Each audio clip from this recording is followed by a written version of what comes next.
Asiatic લાયનની સંખ્યા ઘટવાને લઈ અમિત ચાવડાનું નિવેદન સામે આવ્યું। છેલ્લા 2 વર્ષમાં ગીરના સિંહના સંરક્ષણ માટે 300 કરોડની રકમ ખર્ચાઈ, તેમ છતાં 209 સિંહોના કુદરતી રીતે મૃત્યુ પામ્યા।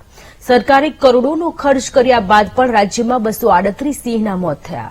કરોડોનો ખર્ચ સિંહના સંરક્ષણ સિવાય ઇન્ફ્રાસ્ટ્રક્ચરના કામોમાં થયા। જો સિંહની સુવિધા અને મેડિકલ વ્યવસ્થા કરી હોત તો સિંહોના મૃત્યુ ન થાત। જ્યારે સિંહ આજે જંગલ છોડી શેરીઓ અને રહેણાંક વિસ્તારમાં ફરતા થઈ ગયા છે, કારણ કે જંગલમાં પૂરતો શિકાર ન મળતા સિંહો રહેણાંક વિસ્તારમાં આવે છે। જંગલમાં અનેક અનૈતિક પ્રવૃત્તિ અને ગેરકાયદે પ્રવૃત્તિ થાય છે, જે અત્યંત ગંભીર અને સરકાર માટે પણ તપાસનો વિષય છે। તો સિંહોના સંરક્ષણ મુદ્દે સરકાર ગંભીર બની પગલાં લે તેવી માંગણી કરી છે।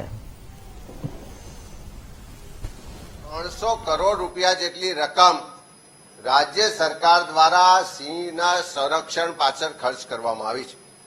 સાથે સાથે જે આંકડા બહાર આવ્યા એ ચિંતાજનક છે કે છેલ્લા 2 વર્ષની અંદર જે કુદરતી રીતે મૃત્યુ પામ્યા હોય એવા સિંહોની સંખ્યા 209 હતી ને અકુદરતી રીતે મૃત્યુ પામ્યા હોય એવા સિંહોની સંખ્યા 29 હતી। એટલે 2 વર્ષની અંદર 238 સિંહોના મૃત્યુ થયા છે।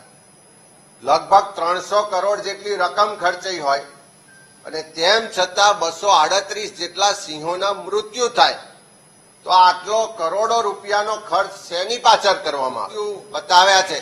જો સારી એને સિંહો માટે મેડિકલ ફેસિલિટીની વ્યવસ્થા થઈ હોત તો આટલા બધા કુદરતી મૃત્યુ